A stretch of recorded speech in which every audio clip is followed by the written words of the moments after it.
The school informs Sakura Makoto that he's been expelled, but he just smiles at the situation. The other students were all buzzing about him. Some said he was cool, while others cursed him out, saying he'd beaten up a bunch of people. Hearing this, Sakura just thought that people could say whatever they wanted. He had only stepped in to stop some bullying, but it ended up turning into a fight. Even though he was the only one who got hit, the school still forced him to drop out. The reason? The bully was the son of the student council president. Leaving the school, Sakura saw the bully waiting for him. The guy asked if Sakura had gotten expelled, but Sakura didn't answer and just kept walking. This angered the bully, who kicked Sakura from behind. The guy laughed and told Sakura not to think he could get away that easily. He yelled that he didn't know what some side character like Sakura was thinking. But if he wanted to play hero again, he should pick his fights more carefully next time. When Sakura got home, his parents yelled at him for getting expelled. They asked why he would cause trouble when he knew exactly how they would react. His father even scolded his mother, asking why she hadn't called the school to discuss it with the others. Sakura got angry and started to leave the house. His father yelled for him to wait because the conversation wasn't over. But Sakura yelled back that as far as he was concerned, it was over, because it was his fault anyway, right? Sakura stood on a bridge, thinking about how difficult adults were when it came to certain things, especially social relationships. To him, it all seemed so constricting and absurd. Sakura's greatest wish was to be able to live more freely and happily. Suddenly, he noticed a newly built structure ahead. Curious, he wondered what it was, and as he looked around, he saw several more similar buildings. Just then, the ground began to tremble slightly. Sakura was startled and afraid, thinking it was an earthquake. When the shaking stopped, he looked around and was shocked to see a similar building had appeared behind him, as if it had materialized out of thin air. Sakura noticed a staircase leading down and wondered if there was a way to explore inside. When he searched online, Sakura discovered that people all over the world had been posting about this. Digging deeper, he was thrilled to learn that this new structure was called a dungeon. Filled with joy and a desire for freedom, Sakura decided to enter the dungeon to explore. Meanwhile, on television, reporters were covering a story that around 6 p.m. in Japan, there had been multiple earthquakes exceeding a magnitude of 5. All around the world, the epicenters remained unidentified, and strange dungeon-like structures had appeared, leaving everyone confused. It was reported that some people had been attacked by strange creatures upon entering these structures, and sadly, some had died. In response, the government announced that they would be conducting an investigation and issued an emergency evacuation order. The next day, reporters also urged people living near the dungeon areas to stay away to ensure their safety. The scene cuts back to Sakura, who has entered the dungeon. He was amazed by the structure inside. Suddenly, a voice announced from somewhere that the level-up system had been activated. Wondering where the voice came from and what a level-up system was, Sakura listened as the system explained that if he called out status open, it would display his current status, equipment, and magic items. Excited by the game-like idea, Sakura shouted, "Status open." When he saw his stats, he was surprised to realize they were very low. Even as the system began to explain further, Sakura told the system it didn't need to continue explaining because he already knew about it.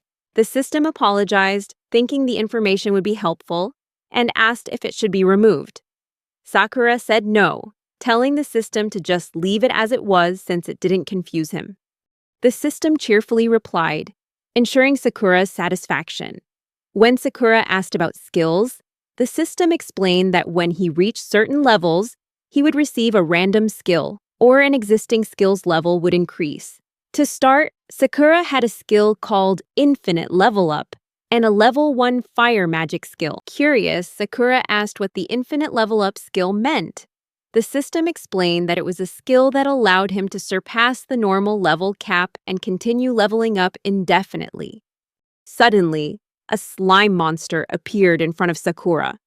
The system encouraged him to try his skill for the first time, instructing him to raise his hand toward the monster and call out the skill's name.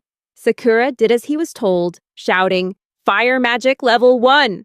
To his surprise, a real flame shot out from his hand and incinerated the slime. The system announced that his level had increased to 1 and that the tutorial was complete. Excited by this, Sakura thought about asking for the system's name. At Sakura's suggestion, the system agreed that he could call it whatever he liked. Sakura suggested naming the system Dropping Out Chan, and the system agreed. Suddenly, the system wished him good luck. Sakura was confused by this, but his confusion quickly turned to tension when a level 20 Minotaur appeared behind him. The Minotaur attacked Sakura, but he managed to dodge. When Sakura tried to counterattack with his skill, he was horrified to realize that no flames appeared. Checking his status, he realized his mana points had dropped to 0 after using the attack on the slime earlier. Sakura focused on the fact that his level had increased and shouted that with this skill, the Minotaur would be easily defeated.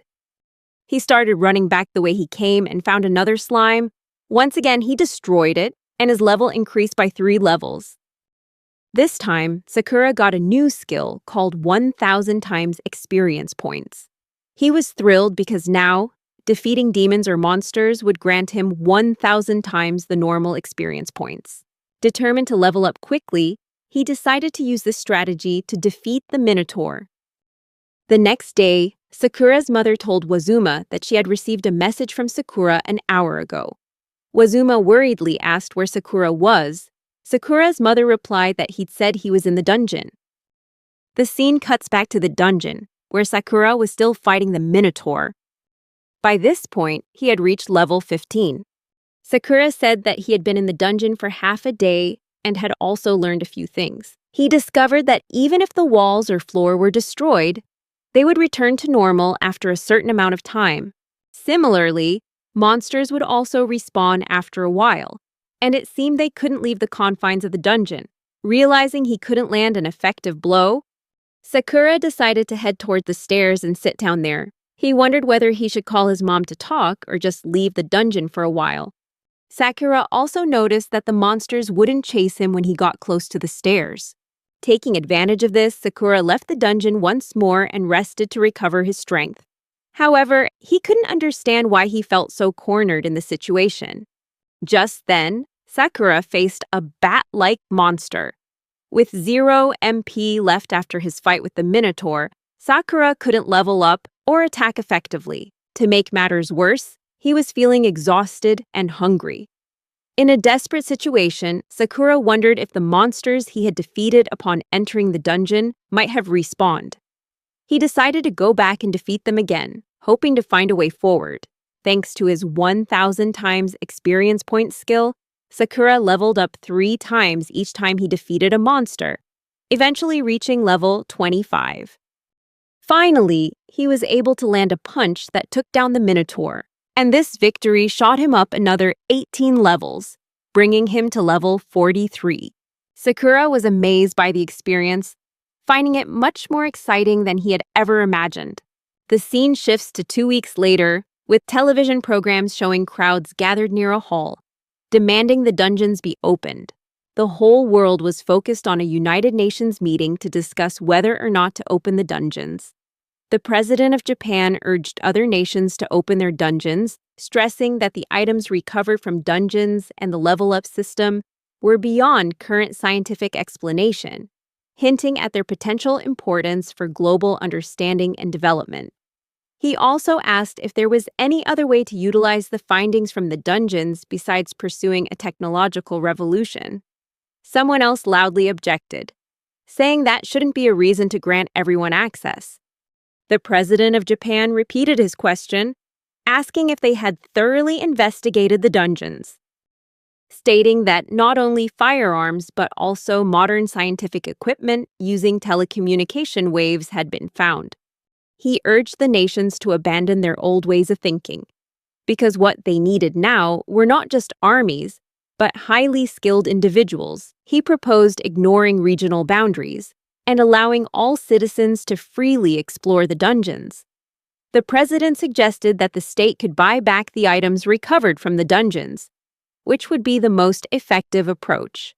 He emphasized the need to acknowledge the dangers of dungeon exploration and ensure proper measures were in place to handle any associated risks. However, he also believed individuals should be responsible for their own decisions when exploring dungeons.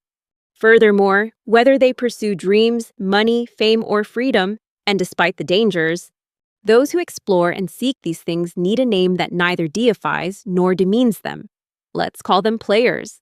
The scene shifts to 8 months later in Amori Prefecture, where a group of players is preparing to raid a white rank 40Q dungeon on the 5th underground floor. In reality, this group of players was facing an unnamed monster. A girl named Aya asked a boy named Hiro if he was okay.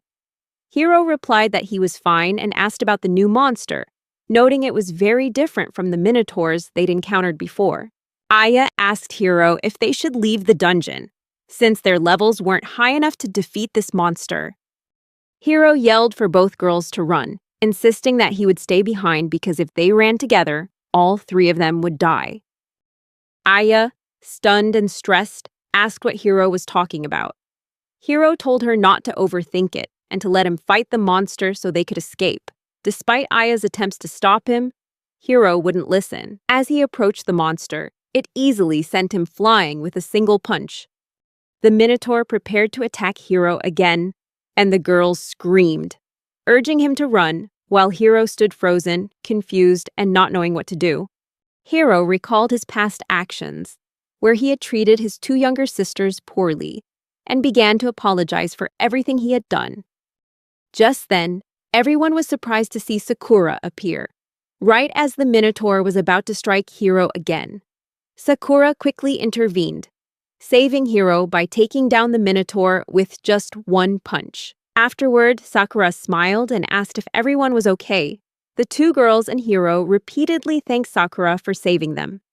Hiro praised Sakura's strength, remarking that he must be incredibly powerful to beat a Minotaur in a single punch.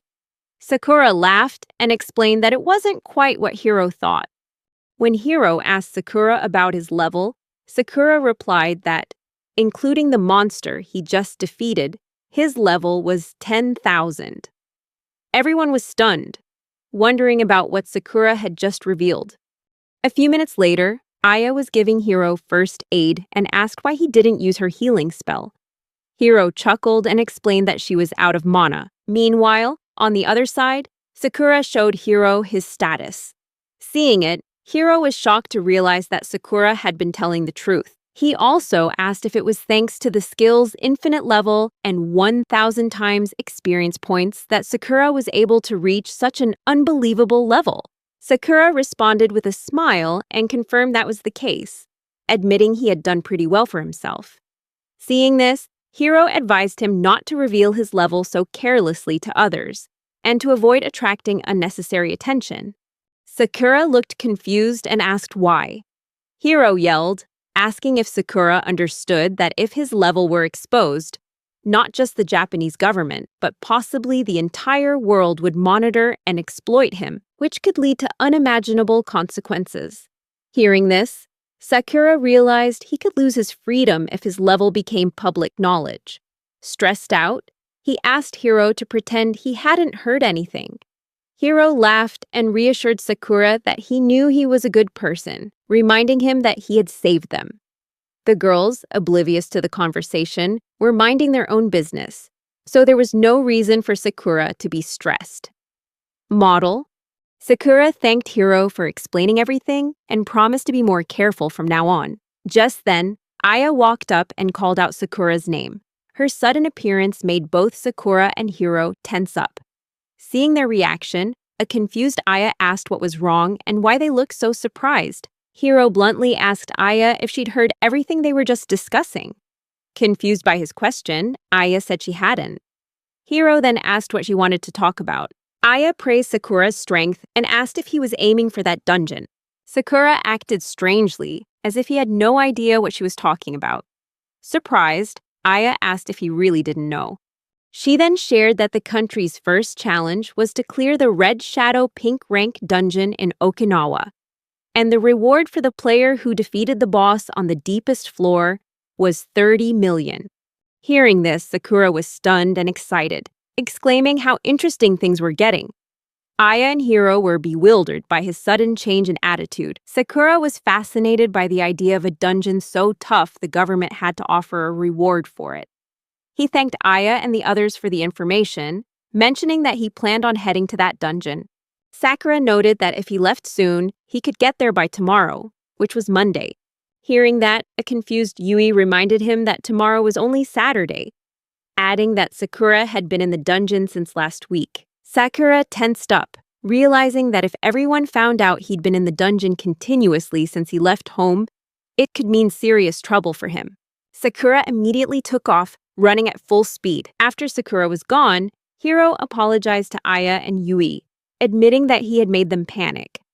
Hiro also expressed that he was getting old and wouldn't be able to protect them forever, wondering if he could even continue being a player under these circumstances. Aya, emotional but calm, asked if Hiro was really planning to quit now, after he was the one who got them all fired up. She insisted that their hardships were just minor hurdles and nothing to worry about. He suggested they focus on becoming the strongest siblings and create the ultimate team together from now on. Hearing this, Hiro was moved to tears. Aya teased him, telling him not to cry since he was a grown man. Hiro, re-energized, passionately shouted that they would give it their all and become the strongest team ever. The scene shifts to Sakura, who is on his way to a new dungeon and feeling the chill in Okinawa. Sakura noticed that in the 8 months since dungeons appeared, various systems and facilities had been created for players, including a dungeon center. At the dungeon center, Sakura could buy and sell items. He started selling everything he had gathered from his raids, while the receptionist, a woman named Maya, looked utterly confused and astonished by his actions. Seeing Maya's reaction, Sakura asked if something was wrong. Maya replied that she was astonished by the sheer volume of items he'd brought, especially considering the size of his bag. Hearing her comment, Sakura explained that his bag was a magic bag dropped by a monster called an adamantite. He clarified that no matter the size or quantity of the items, they all fit inside without a problem, which was really convenient for him. Hearing Sakura's explanation about the magic bag, Maya was incredibly surprised. She asked if the adamantite was a giant turtle, implying it must have been incredibly powerful. Maya then asked Sakura if he wanted to team up with her. Sakura told her to appraise his items first. Suddenly, as he looked around, he was shocked to see another dungeon right inside the center itself. Maya explained that the government had built the dungeon center around this particular dungeon. Suddenly, Maya remembered something and told Sakura that while the dungeon was only low level, no one had managed to defeat its boss yet. But with his strength, it might be possible. Sakura then asked how long the appraisal would take. Maya said she'd need about 10 minutes. Sakura agreed to go raid the dungeon in the meantime. The scene shifts to the lowest floor, Floor 5, where a group of male students were cautiously approaching the boss's area to check things out. One of them remarked that he thought it was just a U-rank dungeon, meaning someone must have already beaten the boss since he couldn't see anything. Suddenly, Sakura zipped past them, heading for the boss on Floor 5. As he went, he thought to himself that the boys were wrong. The boss was definitely still here. He knew because as long as a boss is present, the air always feels cold and heavy. When he reached a certain point, Sakura sensed a presence and located it directly above him. The monster was a Slime King. For some reason, the Slime King started to flee from Sakura. He tried chasing it at full speed but realized the Slime King was incredibly fast. Even with his speed at level 10,000, he still felt slow. So that's why no one had been able to beat it until now. Analyzing the situation, Sakura began to use his level 10 ice magic skill. The moment he used it, the Slime King was frozen solid, and Sakura finished it off with a single punch. Afterward, Sakura obtained an item and thought about heading back. Just then, his system displayed that his level had increased by 9,900. Sakura was shocked and wondered if he'd misheard. To be sure, he checked his status and was stunned to see he had really reached level 19,900. This was because the monster was so fast and difficult to deal with that he had earned a massive amount of experience points. However, what caught Sakura's interest even more than his level was a new skill, Flying Cloud Magic, Level 1. He wondered if the skill name implied actual flight, so he decided to try it out. As a result, he found himself hovering in mid-air. However, since the skill was at such a low level, he could only hover for about 2 to 3 seconds. As a result, he felt a bit disappointed. He'd been hoping he could fly back to Okinawa, but now he'd have to stick to his original plan of taking a plane 2 days later. The scene shifts to Okinawa Prefecture, at the Red Shadow Pink Rank Dungeon. Sakura was thrilled to see the dungeon and the crowd of people gathered around it. Excited to be back at a dungeon after only 2 days away, Sakura wanted to head inside immediately. Outside, some people were discussing the huge reward, speculating that the monster inside must be high level and too dangerous to confront. They decided against risking entry. As Sakura moved to enter, a nearby man told him he understood being tempted by the 30 million prize, but advised him against it, saying the dungeon was incredibly dangerous. The man added that even though he was level 66, he had barely managed to escape with his life. As they were talking, Sakura suddenly heard another sound approaching. Looking up, he was surprised to see a helicopter landing very close to the dungeon. From the helicopter, a girl and 3 bodyguards emerged. The girl demanded that Sakura get out of her way immediately. Sakura wondered if this was the first time he'd ever seen a real rich girl, but he told the girl he thought she was still just a kid. Even though they were probably the same age, the girl retorted that she wasn't a child, and neither was he. She introduced herself as Maria Feingold. Suddenly, Sakura noticed that the man who had just been advising him had disappeared. Maria also mentioned that for someone like her, at level 99, an H-rank dungeon was no big deal. Hearing this, Sakura asked Maria if she was really level 99. Maria confirmed it, stating that level 99 was the highest level in the entire country. Sakura then remarked that she still looked very young, but quickly apologized for saying it out loud. Maria, in turn, became a little angry with Sakura for his disrespect. Sakura pressed on, asking her age since she claimed not to be a child. Maria indignantly replied that she was 12 years old, stressing that his question was rude. She then asked Sakura if he considered 12 to be old enough. Sakura replied that a 12-year-old is still a kid. Maria looked shocked and tensely asked how he could be so rude. Maria's secretary stepped forward and explained to Sakura that Maria is of Russian and Jewish descent, where 12 is considered the age of adulthood. Pleased with her secretary's explanation, Maria asked Sakura if he understood now. She then proceeded into the dungeon, telling Sakura to step aside and instructing her bodyguards to wait outside until she returned. As Maria disappeared inside, Sakura wondered if being level 99 was really enough for her to venture in alone. Suddenly, Sakura heard Maria's secretary apologize, prompting him to ask for confirmation. This time, however, Maria's secretary replied that it was nothing and that she hadn't said anything. The scene then shifts inside the dungeon, where Sakura had defeated a monster and was surprised that he hadn't encountered any until then. He also found the dungeon's interior to be quite impressive. Just then, Sakura heard someone crying for help. Tensing up, he looked in the direction of the voice and saw a girl running towards him, chased by a monster and pleading for help. Looking closer, Sakura realized it was Maria, the level 99 player and young lady screaming for help. Maria yelled again, asking if anyone else was in the dungeon. Seeing her, Sakura wondered what she was doing here, but quickly told her to get down. He then used his level 10 fire magic skill. Witnessing that power, Maria was terrified and quickly ducked. After defeating the monster, Sakura approached Maria and asked if she was okay. Confusion showed on Sakura's face when he saw her expression. Maria replied that she hadn't asked for his help at all. Sakura questioned why she would tell such a blatant lie. Maria got up, asserting that she could stand on her own and didn't need any help. Sakura, still calling her a kid, asked why she was running away. Maria snapped back that she was not a kid. Her name was Maria.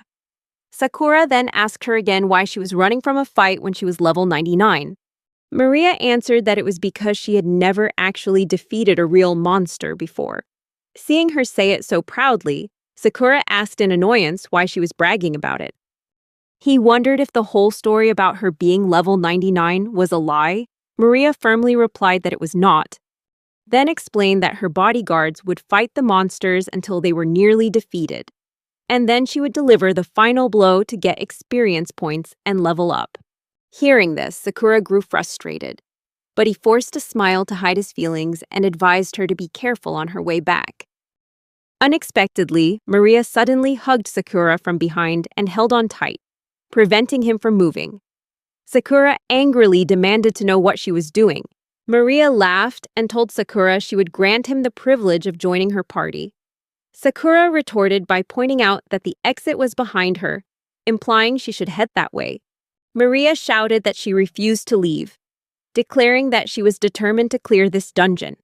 Hearing this, Sakura suggested she go outside and get help from the guys in black instead of bothering him.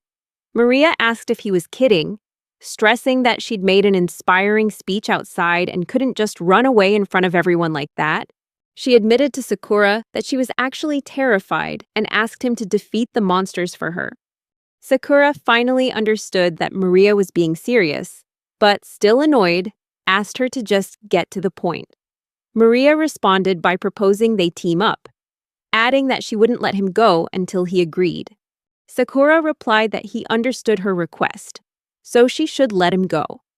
Maria started to celebrate, but Sakura cut her off and told her to hold on, wanting to get things straight first. He then asked what was in it for him if he helped her.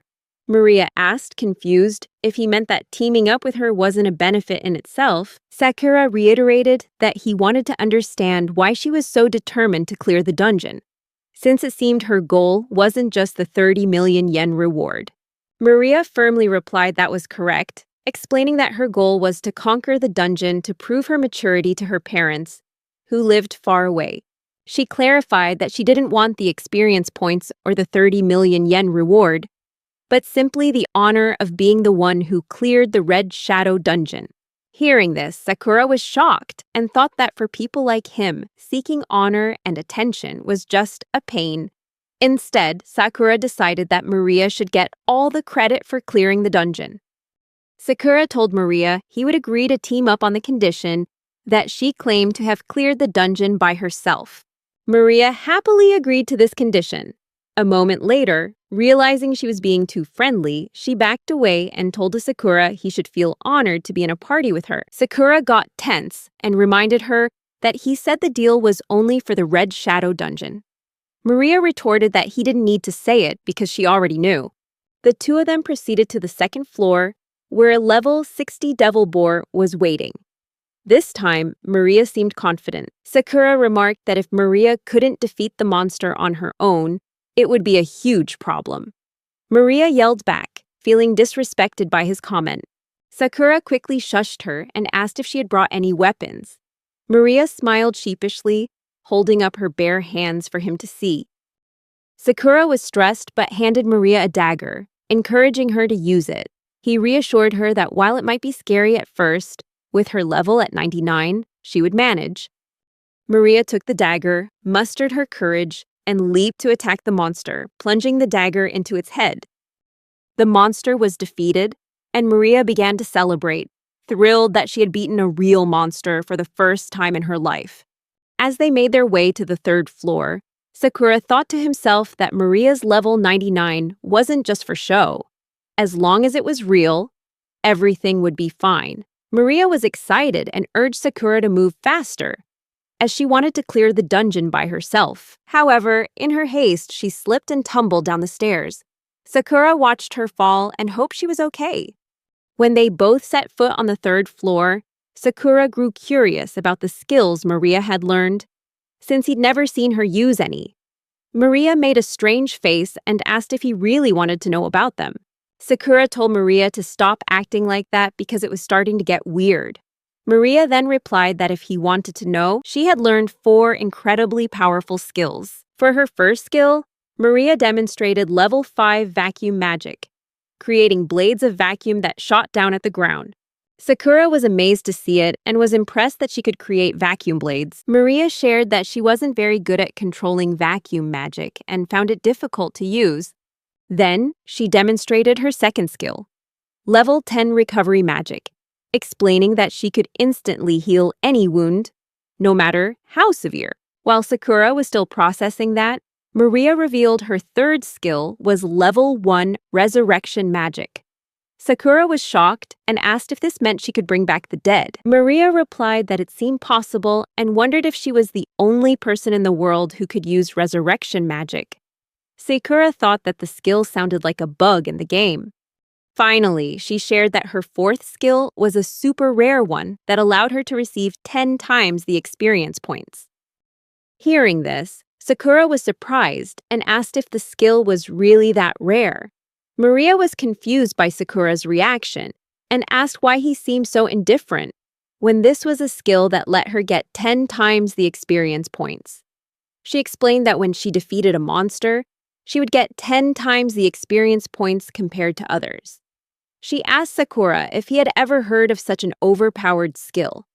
That's when Sakura realized why Maria had reached level 99. Sakura started to think that perhaps there were also people who possessed infinite leveling skills, something he had never considered before. Maria stared at Sakura, tense and angry. He asked what was wrong, but she said it was nothing and then asked about his skills. Sakura wondered why she was angry and thought that mentioning skills like 1,000 times experience points and infinite leveling was unnecessary. Besides, he didn't like rumors spreading, so he needed to be careful. He then showed Maria his skills, fire magic, ice magic, and lightning magic, all at level 10, along with flying cloud magic at level 1. Maria was stunned and amazed by each skill Sakura demonstrated.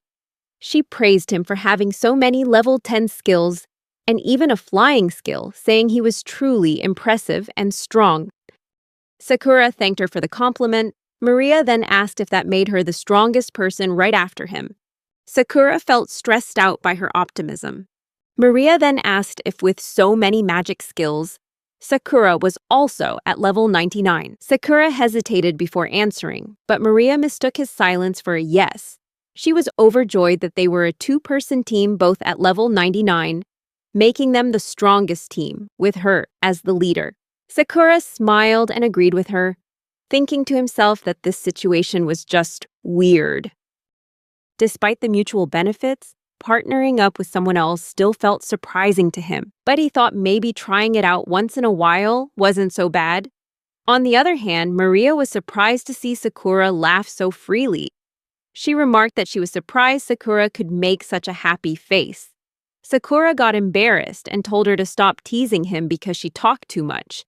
When they reached the 6th floor, Sakura had to fight off a horde of zombies because Maria was too scared to handle them herself. After Sakura defeated all the zombies, Maria yelled that this dungeon level wasn't cool at all. Sakura sarcastically replied that she wasn't so cool herself. Suddenly, they saw a man being attacked by a monster. Maria immediately ran over to save the man, worrying Sakura because now she was in danger instead. She started crying for help, and Sakura quickly helped them both escape. The man thanked them for saving him and restored his magic. As the man started to leave, Maria asked if he shouldn't be going the other way. Since they had just come from there, the man replied that he was heading back. Sakura tensely asked why and wondered if anyone had cleared the dungeon yet.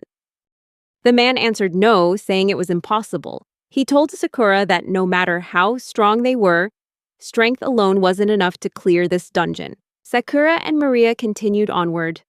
When they reached the 7th floor, they saw many people standing before a poison lake. Maria asked Sakura if that was really a poison lake.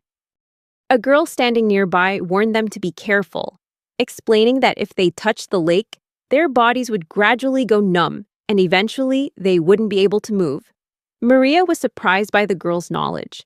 The girl also shared that about an hour ago, some idiot had jumped in without thinking. If it hadn't been for the girl with glasses helping him, he would have been dead long ago. The girl then asked if they could use detoxification magic. Both of them said no. The girl explained that in that case, it was impossible to cross the lake. everyone, including her, was waiting for someone who could use detoxification magic, and they planned to pay that person for help.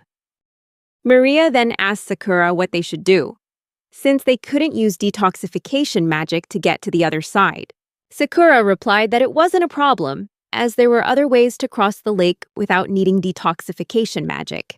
Suddenly, Sakura swept Maria up into his arms. Embarrassed, she started shouting and telling him to stop because it was embarrassing.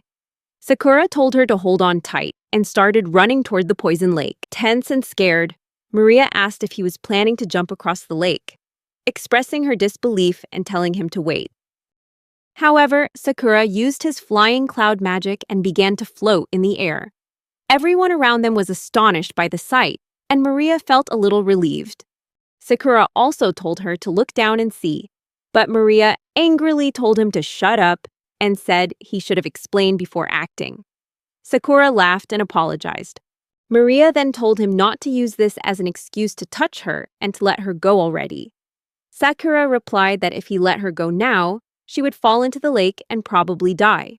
After they both reached the other side safely, Maria felt incredibly embarrassed, thinking she couldn't believe someone who wasn't her boyfriend was holding her so tightly in front of everyone.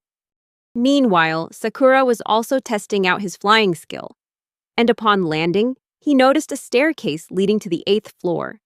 Just then, Maria looked at him with an embarrassed expression. Sakura asked if something was wrong, stressing that they should try to get as far as possible. He also asked if she wanted to show her parents that she was the first one to clear the dungeon. Hearing this, Maria thought about telling her parents about the event. She replied that Sakura was right. She had to show her mom and dad. Sakura was confused, not understanding why she repeated exactly what he had just said. The scene changes to some time later, when Sakura and Maria have reached the 13th floor. Sakura was fighting and clearing out the monsters. He was happy that he had finally mastered the flying technique. Maria also praised him, but suddenly, a monster appeared from behind her, trying to launch a sneak attack. Sakura quickly saved her, patting her head gently and asking if she was okay. Maria cheerfully replied that she was fine and asked why so many monsters had suddenly appeared.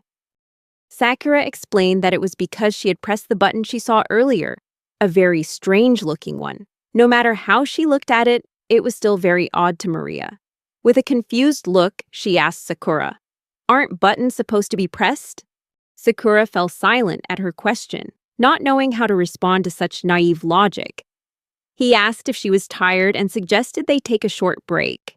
She teased that Sakura was so lazy, since she still had plenty of energy. Sakura then asked her to wait a few seconds and took out a tent from his small bag. Maria was shocked by Sakura's actions and his thorough preparation. He reassured her that he had plenty of food and clothes, so she could ask for anything she needed. Sakura emphasized that he would stand guard so she could sleep first. He even took out a chair and a towel, leaving Maria even more surprised and bewildered. Sakura asked her what was wrong. Maria asked about the bag, remarking that it seemed magical. Sakura suddenly realized he had never told her about the bag before. Upon learning about it, Maria expressed her desire to have one just like it. Sakura replied that the next time he found a similar bag, he would give it to her. Maria was delighted to hear that and smiled, asking if he was making a promise to her. Sakura replied that, yes, he was promising her. Maria happily crawled into the tent to sleep. Sakura thought to himself that it felt like he was babysitting. After a few minutes, as Sakura was sitting in the chair, Maria suddenly thanked him from inside the tent, noting that he had prepared everything from A to Z. Sakura was surprised and asked her incredulously if she actually knew how to say thank you. Maria angrily yelled that he was being very rude, but also complimented that his level 10 fire magic was amazing. Sakura asked why she was suddenly saying these things. Maria replied that his fire magic had saved them many times throughout the day, and compared it to the magic of Ketos from the Senku no Guren party, right? Suddenly, Maria heard a strange noise and woke up in a panic, asking Sakura what had happened and what that sound was. Sakura reassured her that there was nothing to worry about. He then asked why Maria knew about the Senku no Gurin party. Maria replied that it was obvious because in terms of both looks and power, they were currently the most famous party among young people. Sakura asked in surprise if there was really an exhibition for their merchandise. Maria also shared that she found their leader, Kamishiro, especially cool and expressed her desire to meet him one day. Sakura then mentioned that he had actually met them before, when he went on an adventure with them once, but he never expected them to become so famous. Maria thought Sakura was lying and teasing, playfully accusing him of being jealous and laughing out loud, remarking that Sakura had a cute side too. Sakura told her she was being too loud and advised her to go to sleep. He then recalled the time when he met them, and one of them had asked if he wanted to team up with them for an adventure. Ever since that encounter, the feeling of freedom inside Sakura had been disturbed. The scene shifts to 7 months ago, at the S-rank dungeon, Shallow Serene, where Kamishiro asked Sakura if he had really been in the dungeon ever since leaving home, and suggested that he should think a little more seriously. Sakura looked at Kamishiro in confusion. Kamishiro asked if he had said something wrong. A girl named Nagasawa, standing next to Sakura, told Kamishiro that he should get used to it.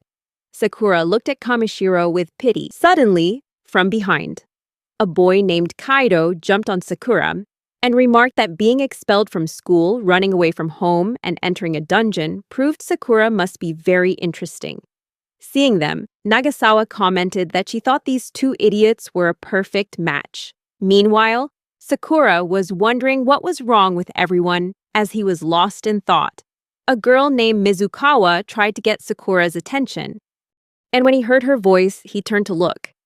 Mizukawa was startled and hid behind Nagasawa. She whispered something in Nagasawa's ear, and Nagasawa relayed that Mizukawa was asking Sakura if he was a solo player. Sakura asked in confusion what a solo player was. Nagasawa replied that if he didn't know, he shouldn't bother finding out. She explained that when exploring dungeons, there are 2 types of players, solo players and party players. The choice of how to play is up to the player, and even if someone forms a party, they don't necessarily have to register it. Nagasawa was about to say her party's name, but before she could, Sakura accidentally stepped on something, causing a horde of monsters to rush in and attack them. Sakura nervously apologized to everyone for stepping on that thing. Despite the interruption, they quickly defeated the horde of zombies in just a few seconds. Kamishiro revealed that their party's name was Senku no Guren. Sakura wondered about the meaning or significance of the name. Kamishiro explained that the party name was taken from the first letters of their last names, which he thought was very cool, and that he was the one who came up with the idea. Nagasawa chimed in, saying that it didn't really matter, but she and Mizukawa were the ones who actually came up with the name. She asked Kamishiro why he was lying about it. Kamishiro angrily asked Nagasawa why she would bring it up if it didn't matter. Nagasawa replied that she felt angry about it. Meanwhile, Sakura wondered why he didn't have to do anything at all. Suddenly, a monster bird swooped down on them, and Sakura quickly defeated it with a single kick. Immediately, Kamishiro and the others rushed over to Sakura, asking if he was okay. Kamishiro instructed Mizukawa to use her recovery magic. Mizukawa began to use her recovery magic, while Sakura was confused and wondered what was happening. Suddenly, out of nowhere, Sakura fainted, and the next moment he woke up, he found himself under a blanket. Kamishiro asked Sakura how he was feeling. Sakura was shocked and said that he thought he had passed out. Kamishiro explained that it was due to the poison from a monster called a poison bird, which has a poison gland in its head. Sakura asked in confusion how poison was involved. Kamishiro explained that the poison enters through the wound, causing gradual damage and eventually leading to death. Sakura asked in a panic why he was still alive. Kamishiro replied that Mizukawa had used her detoxification magic to remove all the poison. Kaido added from behind that while Sakura was sleeping, he had used his skill to bring him down to the 14th floor and told Sakura to say thanks. Sakura thanked Kaido. Kamishiro reminded Sakura not to forget to thank Mizukawa later. Sakura then asked what magic-related jobs might look like, if there was detoxification magic and recovery magic. Kaido asked Sakura about his skills and told him to show them. Upon checking, Kaido was shocked and exclaimed that Sakura had fire magic, ice magic, and even lightning magic. What's more, Sakura's fire magic level was even higher than his. Kaido was even more shocked to see that Sakura's level was 71. He started to walk off somewhere. Kamishiro asked where Kaido was going. Kaido yelled that he couldn't lose, so he was going off to level up. Kamishiro told Kaido not to shout since some people were sleeping. Kaido apologized. Sakura remarked that Kaido was a weird guy. Kamishiro asked who he was talking about. Sakura replied that he meant both of them. Kamishiro also checked Sakura's stats and noticed there were still 2 hours until their shift change. He suggested that they should talk for a while. After a few minutes of talking, Sakura asked if they were all in area school storage club and wondered why they were so skilled. Kamishiro then wondered how to explain to Sakura that being a player involved training, mental preparation, and earning money, making it more serious than just a hobby. For them, it was a lot of fun. In other words, exploring with friends brought them a lot of joy. Sakura asked if that was really true. Kamishiro replied that he didn't know when he'd stop finding someone interesting, as he found talking with Sakura to be very captivating. He also asked Sakura about his hobbies, mentioning that Kaido also seemed more interested than usual. Sakura was still hesitant. Kamishiro asked him if he found it fun. Sakura then recalled the moments they'd shared and the joy they had, but he still wasn't certain about his choice. A little later, they were all heading to the next floor. On the way, Sakura thanked Mizukawa. At first, Mizukawa was surprised and acted a bit strange, as if double-checking what Sakura had said. Sakura thanked Mizukawa again for helping him. For some reason, Mizukawa got flustered and blushed, saying she hadn't really done anything special. Sakura insisted that wasn't true, and that if it weren't for Mizukawa, he might have died. Mizukawa shared that she didn't have useful skills like the others, so helping out was all she could do. Sakura replied that nobody should think that way, because being able to save someone's life is a huge deal. He thanked her once more for saving him. She became even more flustered but accepted his thanks anyway. Nagasawa was happy to see them, but Kaido butted in, insisting that he deserved credit for saving Sakura. Nagasawa angrily told him to shut up. As they approached the stairs leading down to the next floor, Sakura sensed something and called out to Kamishiro. Kamishiro responded decisively, noting that the air felt unusually cold, which meant there was definitely a floor boss on the 15th floor. Hearing Nagasawa suggest a game of rock, paper, scissors, Kaido eagerly joined in. Seeing this, Sakura asked Mizukawa what that was all about. Mizukawa nervously replied that she didn't know. Nagasawa then explained that defeating the boss gives a ton of experience points, so they always use rock, paper, scissors to decide who gets to land the finishing blow and defeat it. Hearing this, Kaido told Nagasawa to wait, pointing out that Sakura couldn't join in because he was already level 71 and wasn't a member of their team. Nagasawa then asked Sakura if it was true that he was already level 71. To everyone's surprise, Mizukawa asked Kaido why Sakura couldn't participate, arguing that Sakura was their friend, and it wasn't right to leave a friend behind. Kaido felt the pressure and looked over at the others, who were all smiling in agreement with Mizukawa. Left with no other choice, he reluctantly agreed to let Sakura participate, but only because they were friends. And so, they all played rock, paper, scissors to decide who would get to take down the boss. The scene shifts to the 15th floor, where Kamishiro tells Kaido not to go on by himself because it's too dark. They were searching for the floor boss, but suddenly, it attacked Mizukawa. To save her, Sakura jumped in and took the attack. Everyone was shocked to see this, but Sakura shouted for them to stay back and quickly asked if the attack had poison in it. Kaido then moved in and punched the monster, surprising Sakura that he had intervened. Sakura hesitated, and Kaido asked if he was planning to handle it, implying that Sakura didn't need to get involved and should just stand back. He also told Sakura to watch how fast he would take down the boss. Mizukawa started healing Sakura, while Kamishiro asked if he was okay. Sakura replied that something more dangerous might be happening, noting that after being hit by the floor boss, his HP had dropped by half, likely because of some special effect. Sakura also mentioned that Kaido was only level 24.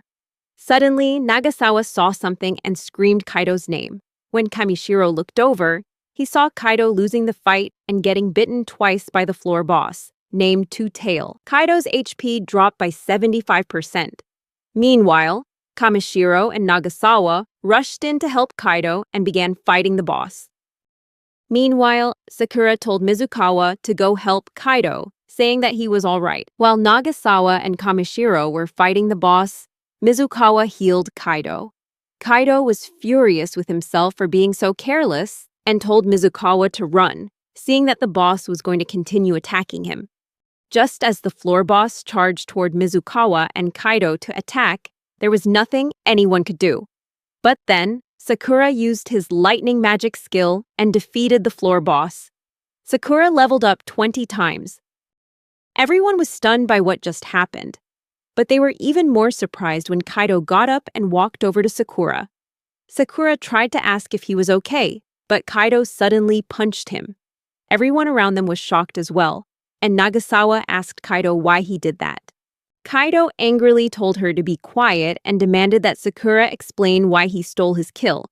Hearing this, Sakura was surprised and asked how Kaido could say something like that in a situation like this. Kaido then turned and walked away, heading onward. Nagasawa also asked what was wrong with Kaido, for him to act that way after Sakura had just saved him. Kamishiro also apologized to Sakura, saying he never expected Kaido to behave like that. Sakura replied that he had already predicted this would happen. He got up, thanked everyone, and said he was going to head back first. They tried to stop him, but Sakura decided that from now on, he wouldn't party up with anyone anymore. Just then, Sakura heard someone calling his name over and over. The scene cuts back to the present, where Sakura wakes up, revealing it was all a dream about his past. Maria asks Sakura how he could have dozed off while on watch. Just then, Sakura noticed Maria had changed her clothes and told her they looked great on her. Maria pouted, finding his remark annoying. Sakura then asked where the clothes came from. As he didn't remember buying them, Maria replied that she had just altered the clothes he'd given her. Sakura turned around and saw the tent was folded back to its original state. He wondered how something he'd found too complicated to even set up, so he just stored it in his bag, could be folded so easily by Maria. Sakura praised Maria, saying it was impressive how good she was with domestic chores. Maria replied that she was happy for the compliment, but remarked that it was hardly a surprise. After that, the two continued to advance through each floor, clearing them one by one. Now, they were on the 19th floor, but somehow, they had gotten lost. Sakura smiled and remarked that this was the first time he'd encountered a dungeon that looked like a maze. Maria, confused, asked why he was smiling. He explained that in a maze, if you just place your hand on a wall and follow it, you'll eventually find the exit. Maria, surprised, asked if that was really true and why it worked like that. Suddenly, Maria heard some sounds and told Sakura she could hear someone talking from that direction. Sakura sensed it too and thought that there really was someone there, making the situation feel like a scene from a horror movie. Hearing that, Maria got even more scared and yelled at him not to say things like that because it was too frightening. Sakura apologized for his comment. Suddenly, Nagasawa and the others appeared. Seeing Sakura, Nagasawa was delighted and greeted him, saying it had been a long time since they'd last met. In the past, Maria had watched a TV program about the Senku no Guren team, and her secretary had mentioned that Maria's father praised their skills. Inspired by this, Maria decided to become like them and strive to be an outstanding player. The others were surprised to see Sakura, and Kamishiro thought it was quite a coincidence. Nagasawa then asked Sakura who the girl next to him was, wondering if she was his girlfriend. Meanwhile, an excited Maria shook Sakura vigorously and exclaimed that this was the Senku no Gurin team she'd seen on TV. Sakura told her to stop, saying he already knew. Maria then shared details about each team member, starting with Kaido, who possessed unique strength and used power-enhancing skills to heroically defeat enemies like a warrior. Second, Nagasawa was described as someone who toyed with enemies using swift and beautiful swordsmanship, which was both impressive and graceful. Third, Mizukawa stood out with her diverse skill set, always supporting and helping the team achieve victory. Finally, there was Kamishiro, but Maria confessed she didn't know much about him. Kamishiro looked at Maria and asked who she was. Maria blushed and backed away, grabbing onto Sakura in her embarrassment after making eye contact with him. Sakura apologized on Maria's behalf, explaining that she was their biggest fan. Nagasawa then approached Maria, saying how cute that was, and asked for her name. Maria stood frozen in shock that Nagasawa had called her cute. Suddenly, Mizukawa remembered something and asked Maria if she was a professional model from a famous magazine. Sakura was surprised to learn that Maria was a model. Maria confirmed it, expressing how honored she was that Mizukawa knew her name. Sakura now understood why Maria had asked him if there were any benefits to partnering with her. Kamishiro asked what a model like Maria was doing with Sakura. Sakura replied that he and Maria had met at the dungeon entrance and had temporarily teamed up to help her. Hearing this, Nagasawa suggested that Sakura team up with them again. Both Kaido and Sakura were shocked to hear this proposal. Maria was overjoyed and asked Nagasawa to confirm if she was serious. Sakura decided to team up for Maria's sake, as he had promised her, all while remembering Kaido's last punch. Sakura hoped that everyone could support them. Kaido responded indifferently, telling them to just do whatever they wanted. Nagasawa was delighted and invited Maria to join them. As they continued forward, Sakura observed everyone on the team and thought about how all the members were famous. Maria was a model, and the others were talented players. In contrast, he felt happy that he wouldn't attract too much attention. Meanwhile, Nagasawa got an idea and whispered something to Kamishiro. Afterwards, Kamishiro approached Maria and offered her a handshake. Maria happily accepted, taking his hand and smiling. Nagasawa was happy to see them getting along. But then, a monster appeared, and Sakura took it down with a single punch. Kaido remained visibly angry throughout dinner. During the meal, Mizukawa's hand accidentally brushed against Sakura's, making her blush and causing Sakura to get tense as well. Everyone burst out laughing at the situation, and they all enjoyed a fun time together. The scene then shifts to some time later, on the 20th floor of the Red Shadow Dungeon. Upon seeing the floor boss, Kaido warned everyone not to touch it under any circumstances. Sakura replied that if Kaido's life was in danger, he would step in to help. But Kaido yelled back, adamantly telling Sakura not to even think about interfering.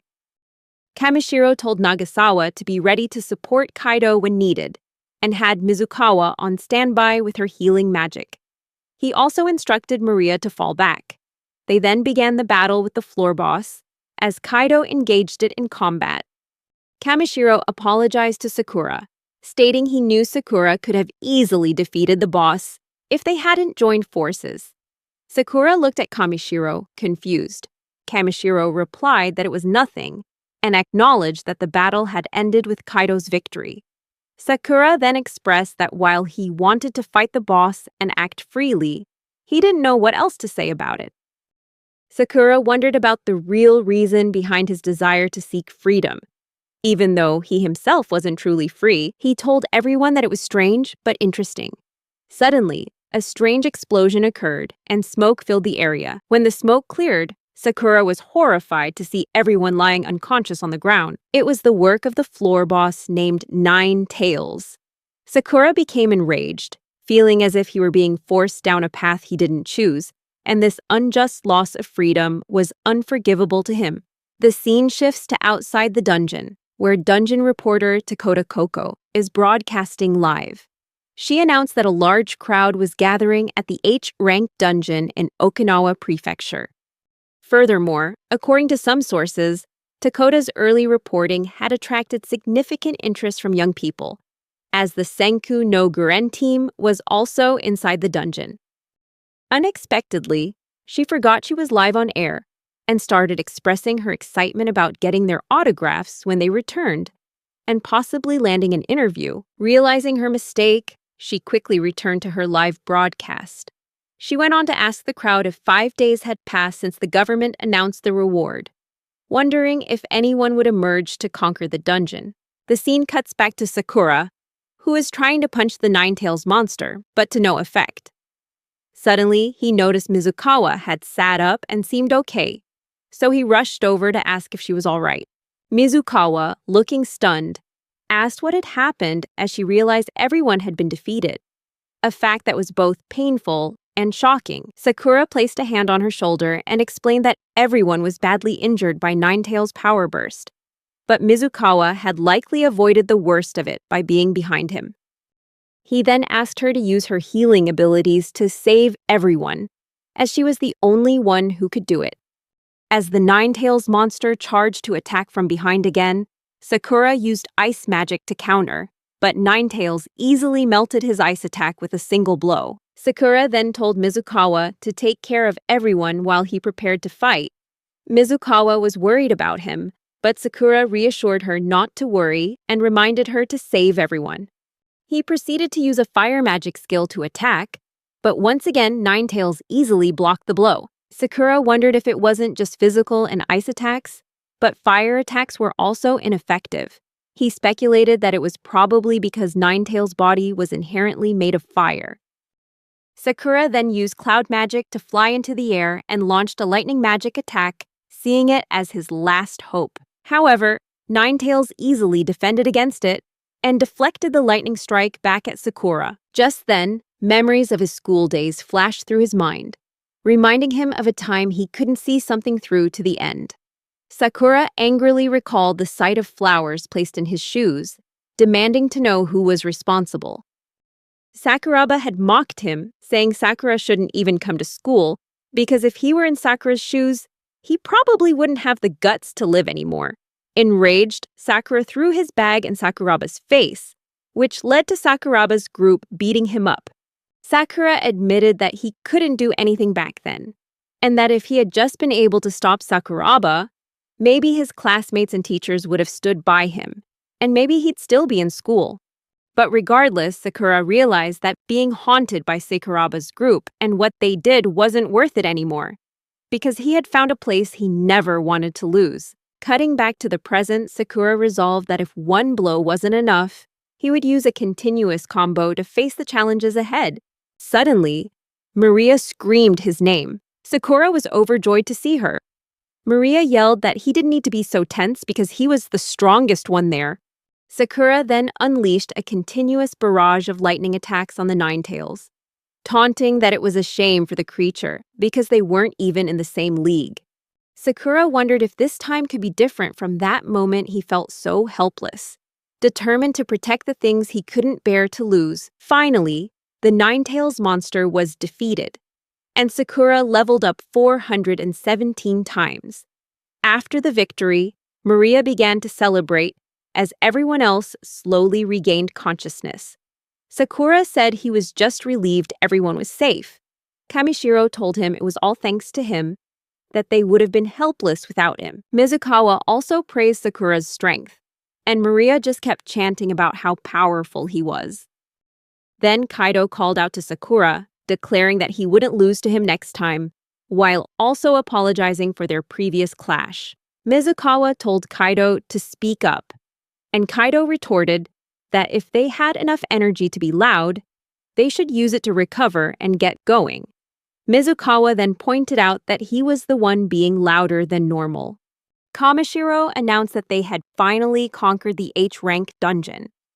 As they all emerged from the dungeon, the crowd erupted in cheers, shouting that the Senku no Guren party had returned. Sakura then handed them something, and Kamishiro asked what it was. Sakura replied that it was the item drop from the Nine-Tails and explained it was proof of their victory over it. He offered it to them as a memento. In return, Sakura asked them to announce to the world that the 5 of them had cleared the dungeon, without him. Kamishiro wondered how they could possibly agree to that, but Sakura urged them to accept, as he didn't want to draw the world's attention. Kamishiro then announced that the H-rank dungeon had been conquered by the Senku no Gurin party, with the help of Maria. Hearing this, the crowd began to praise and cheer for Maria, admiring both her cuteness and her power. Meanwhile, Kamishiro turned back to Sakura and asked if he was sure this was what he wanted. Sakura said yes and told them it was time for him to head home. They were surprised and asked why so soon. Mizukawa told him he should hang out with them for a while. Sakura smiled and said he would, but next time. Mizukawa then said she'd hold him to that. Finally, Kamishiro told Sakura that they would always welcome him with open arms, not just as a party member, but as a friend. After that, Sakura headed home, looking down at his hands repeatedly along the way. At that moment, Sakura thought that it wasn't just about his level. He could get even stronger depending on how he used his skills. He also realized he'd never thought about combining skills to create different combos, which opened up a rich variety of strategies. He found the idea fascinating.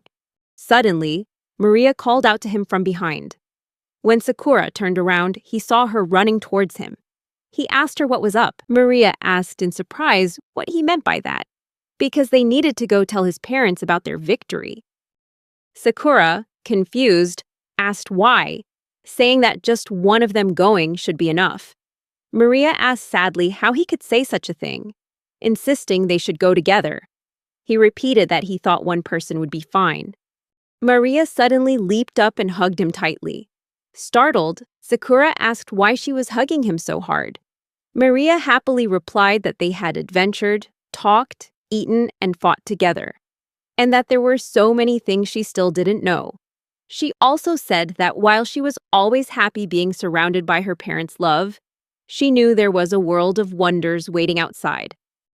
She believed that if it was with him, everyone would understand, so Sakura didn't need to worry and they should go tell his parents together. Sakura, still completely lost, asked what on earth she was talking about. Then he remembered his own past and told Maria she was an amazing person. He confessed that, to be honest, he'd had a fight with his parents 8 months ago and hadn't been back home since. However, he was still their son, and he knew it wasn't right if he didn't apologize to them properly. Maria thought for a moment and replied that she would have hated him too if he were the type of person who didn't love their parents. Maria said that when Sakura becomes a true gentleman worthy of her, they will meet again. Sakura smiled, said his goodbyes, and agreed that they would. She proudly declared that they were the strongest party, after all. Sakura laughed, shook her hand, and agreed. The scene then shifts to Morioka Prefecture, at Sakura's house. He had let his mother know he was coming, so the moment he opened the door, she ran to him, hugged him tightly, and burst into tears. His mother welcomed him home, calling him a big idiot. Sakura stepped inside and greeted his father, who hesitated slightly before welcoming him back. Seeing this, Sakura felt happy tears welling up in his eyes. And so, Sakura's 8 months of loneliness came to an end. But the life of a player doesn't stop there. He talked with his parents and expressed his determination to become a professional player.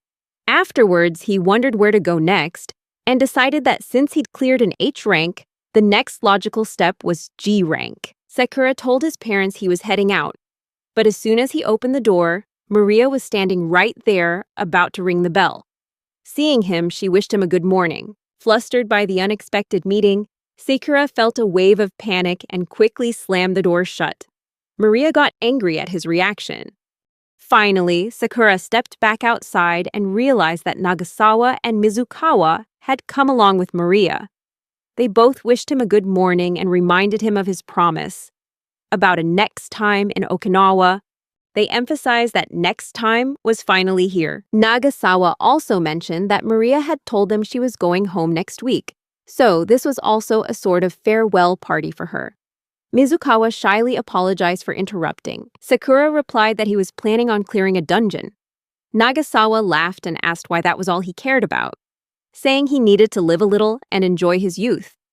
Sakura retorted that he believed dungeon crawling was part of enjoying his youth. Nagasawa got angry, wondering what was wrong with him. Maria then asked Sakura if they could all go to the dungeon together after their outing. After thinking for a few seconds, Sakura finally agreed to join them. Hearing this, they all began to celebrate. Sakura then asked Maria how she found out his address. She replied mysteriously, saying there are some things he's better off not knowing. Sakura felt a chill run down his spine at her response, finding it genuinely creepy. The scene shifts to a shopping mall where Maria tells Sakura that he's always wearing old clothes. As a professional model, she offers to pick out a new outfit for him. Sakura is at a loss for words. Suddenly, he remembers something and asks Maria if she hadn't said they wouldn't see each other for a while when they said their goodbyes. Maria replies that she thought he would be sad. So she reminds him again to relax and enjoy the moment.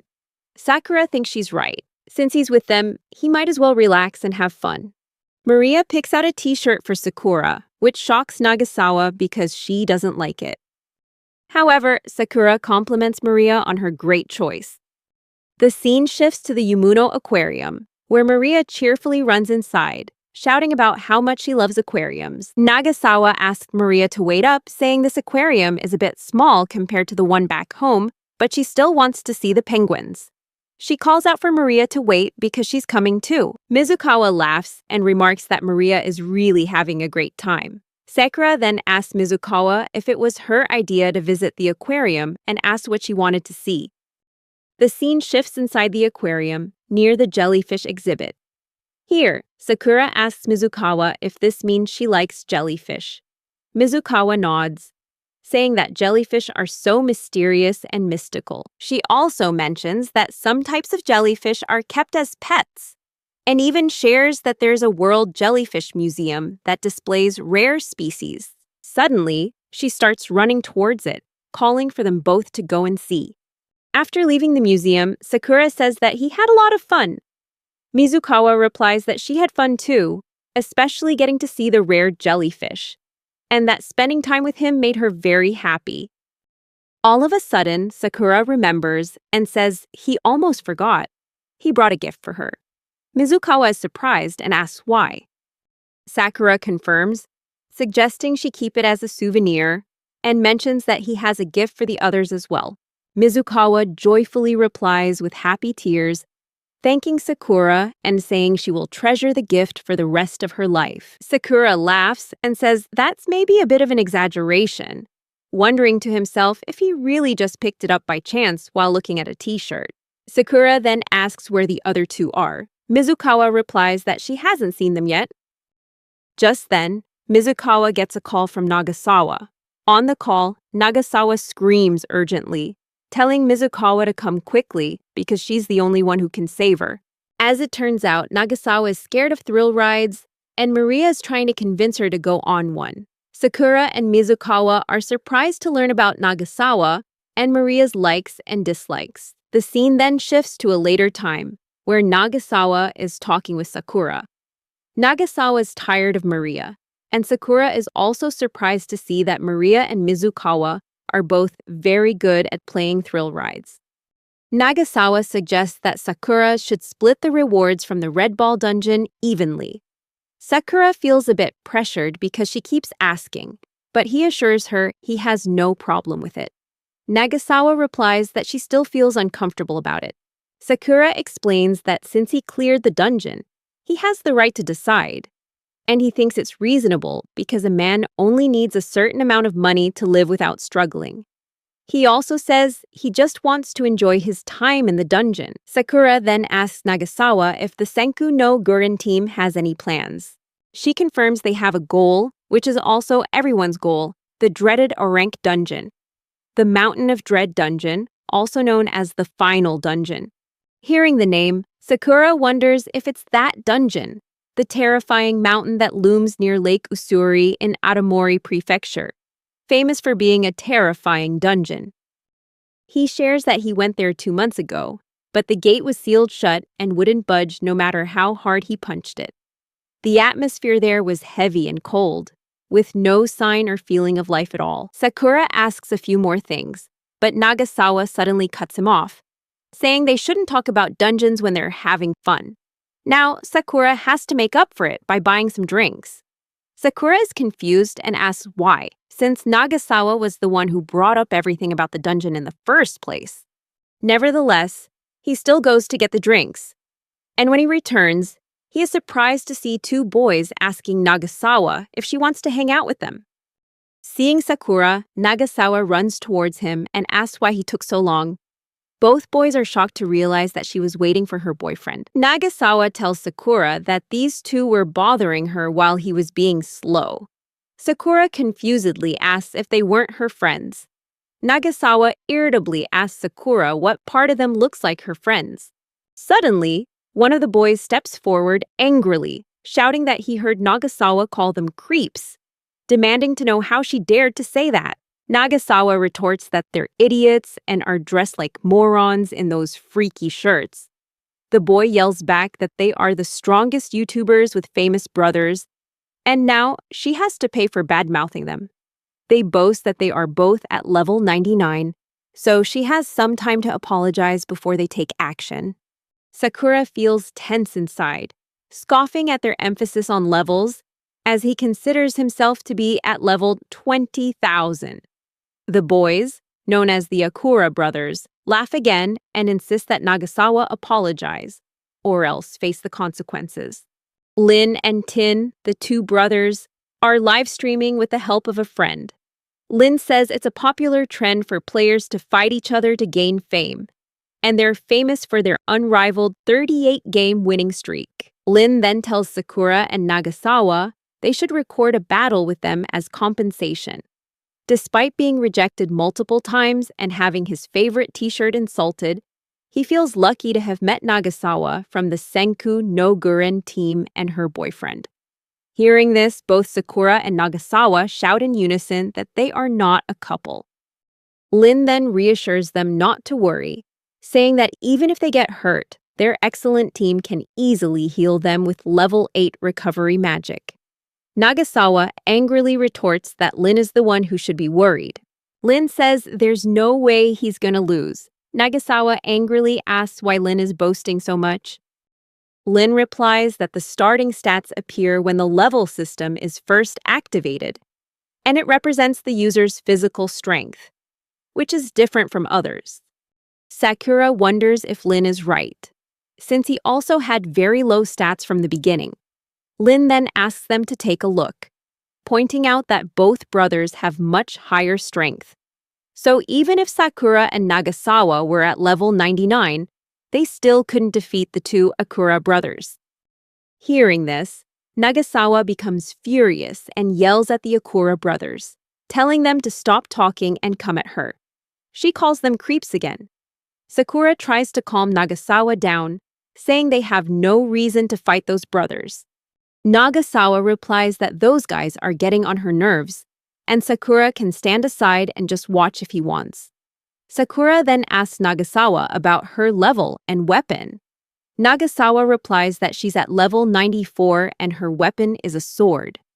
Sakura then shares that he doesn't really want to fight, but he will take her place. Nagasawa is surprised and asks why.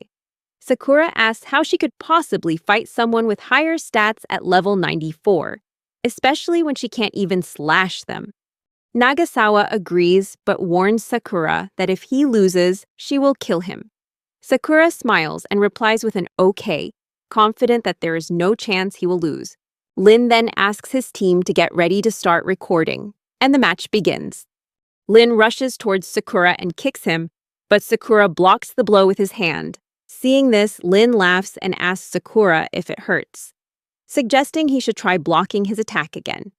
Seeing that Sakura has no reaction, Lin becomes even angrier and shouts, asking if Sakura can block the next blow.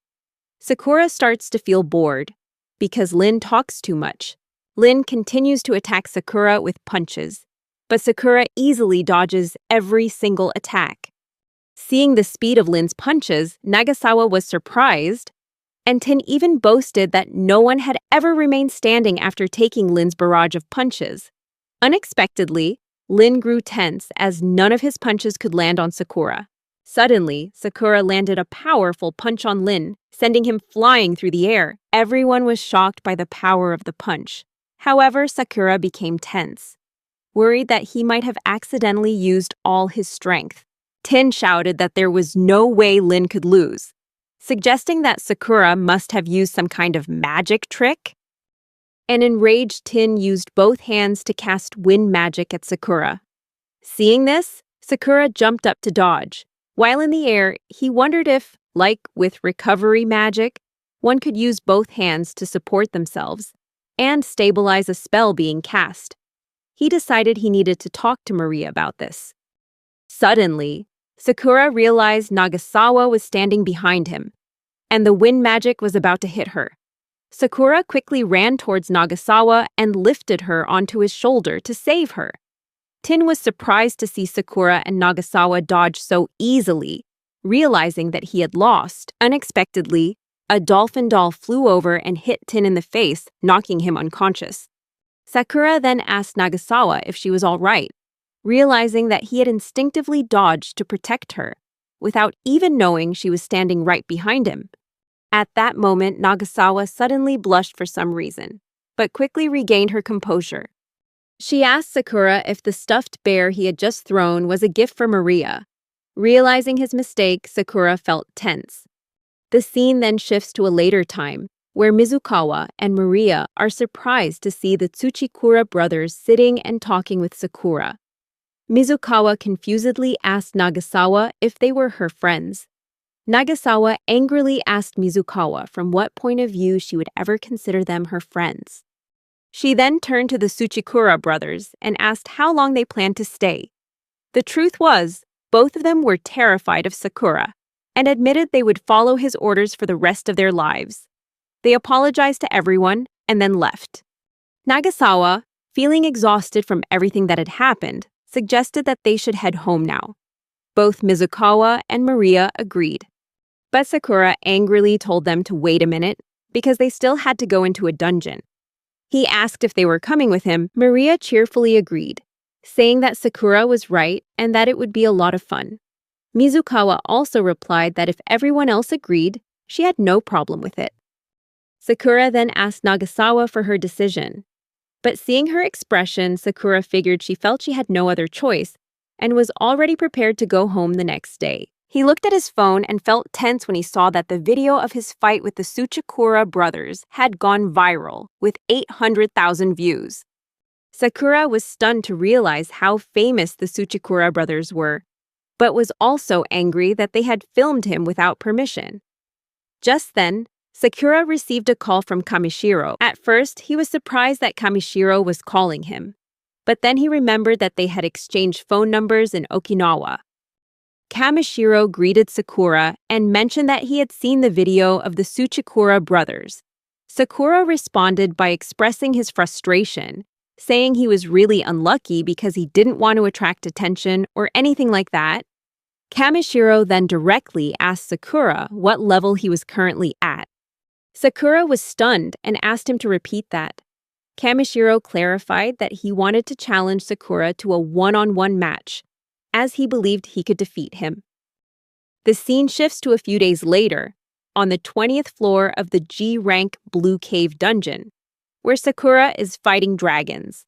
As he was taking them down, suddenly, higher-level dragons approached and began to attack Sakura.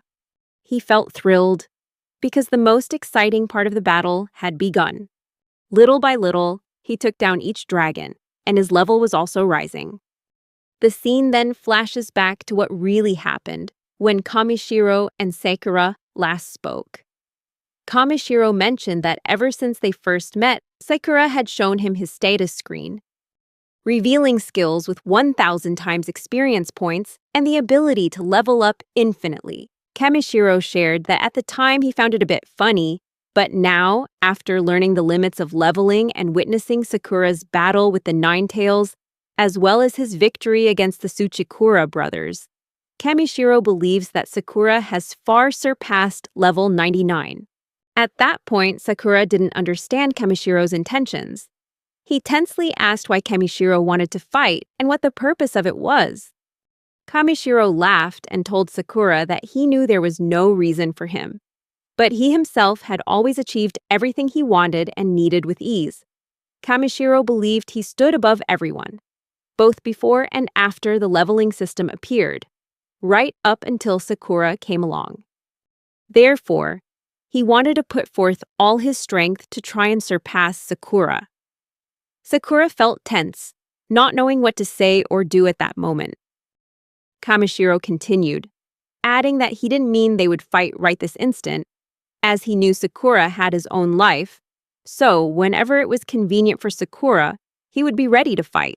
The scene then returns to the present, where Sakura is looking at his status screen and sees that he has reached level 23,011.